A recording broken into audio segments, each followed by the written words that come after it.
deseja que o Senhor fale conosco, fale ao nosso coração, encha-nos, Deus, com a Tua palavra e com o Teu Santo Espírito. Nós oramos, Deus, crendo que o Senhor fará assim, em nome de Jesus, amém e amém. No filme, não sei se você já assistiu, um filme chamado Preço do Amanhã, retrata a história de uma sociedade pós-presente, futurística, em que uma mudança genética fez com que toda a humanidade passasse a envelhecer apenas até os 25 anos.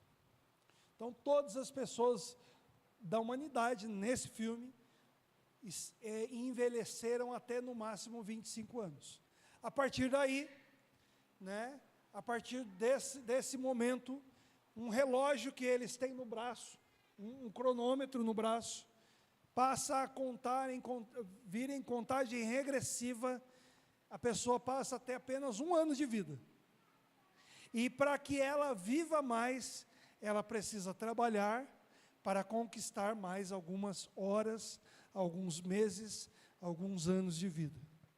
Isso é o retrato dessa sociedade pós-moderna. Ou seja, o tempo passa a se tornar algo de extrema riqueza. Quem tem tempo, passa a valorizar muito mais, passa a ter muito mais valor do que qualquer outra pessoa. E numa sociedade em que o tempo possui muito mais valor. A vida dessas pessoas, então, como eu disse, é marcada numa contagem regressiva. As pessoas o tempo todo estão olhando o braço, vendo, algumas pessoas estão faltando alguns segundos até que ela consegue, trabalhando, receber a sua hora, o seu mês, os seus dias a mais, para que depois, no dia seguinte, ele volte, trabalhe novamente para ganhar mais algum tempo e por aí vai. E por causa disso, pessoas matam e roubam o tempo das outras pessoas. É muito legal, o filme é muito bacana, vale a pena assistir. E quando e aí nesse enredo desse filme, um jovem, que já quase, ele tem uma mãe que aparentemente tem 25 anos, mas ela já tem 75 anos de idade. E ela ela trabalhou, já não aguenta mais trabalhar, e ela chega até algumas horas apenas de vida.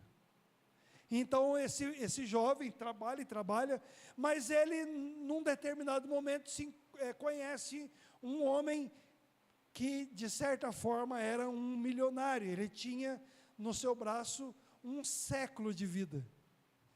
E por causa dele esse cara estava querendo morrer. Ele tinha no braço 1 século de vida, mas ele já tinha vivido 120 anos. E ele disse: eu não aguento mais viver tanto tempo. Já me cansei de viver. E aí ele consegue, por ele ter conseguido salvar a vida desse cara de uns bandidos, esse cara pergunta para esse jovem: o que você faria? Esse jovem nem sabia direito que ele tinha esse tempo todo. Aí o cara pergunta: o que você faria se tivesse muito mais tempo? Aí ele falava: eu tentaria recuperar tudo que eu perdi na minha vida. Aí esse homem, resolve transferir todo o seu século de vida para esse jovem, e antes desse homem morrer, ele escreve no vidro: não desperdice o seu tempo, porque ele custou uma vida. E esse é o enredo total do filme. Depois eu não vou contar mais o enredo do filme, mas eu queria chegar até aqui, porque talvez nós também deveríamos pensar dessa forma. E assim talvez nós valorizaríamos muito mais o grande presente que nós recebemos. E o tema que eu queria propor nessa noite, meus irmãos, é o alto preço da igreja. O alto preço da igreja. Porque nada mais, nada menos, meus irmãos, a igreja foi comprada por um alto preço, alto custo, algo que custou muito caro. E nós, como eu disse, nós se nós entendêssemos isso claramente, nós valorizaríamos muito mais o grande presente que nós recebemos, a vida eterna. Essa talvez, irmãos, foi a motivação de Paulo ter escrito essas coisas à igreja de Éfeso, né? Para que a comunidade passasse a valorizar mais o privilégio de fazer parte da grande família de Deus. E olhando para essas verdades nesse texto, a minha intenção nessa noite é expor esses versículos e mostrar a importância e o alto preço que foi pago para que eu e você nos tornássemos igreja. E então, olhando para esses textos, nós enxergamos algumas verdades, e a primeira dela é que Jesus nos redimiu.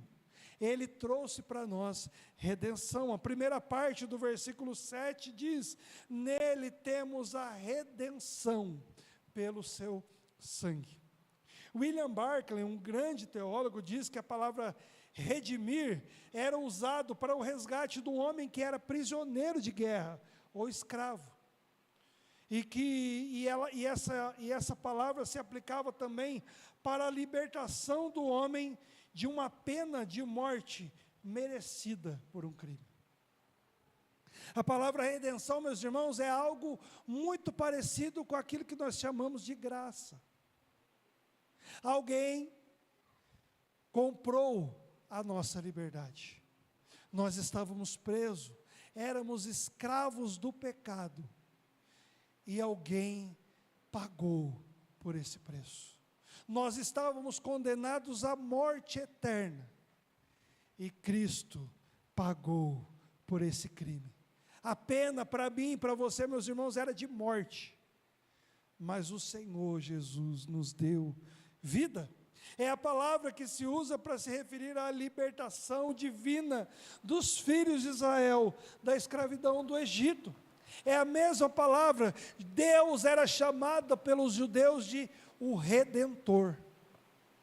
E a passagem e a libertação do povo de Israel, que eram escravos de Faraó, escravos dos egípcios, é uma tipificação daquilo que Cristo realizou por nós na cruz.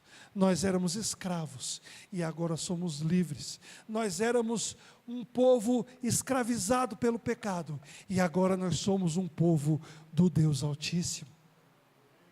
Em cada caso, meus irmãos, o homem era redimido e libertado de uma situação da qual ele era incapaz de libertar sozinho. Ou de uma dívida que jamais poderia pagar. Não tem como não me lembrar da parábola do credor incompassivo, do credor sem compaixão, onde dois homens, um homem devia algo em torno aí vamos dizer assim, algo em torno de 10 mil reais para o rei.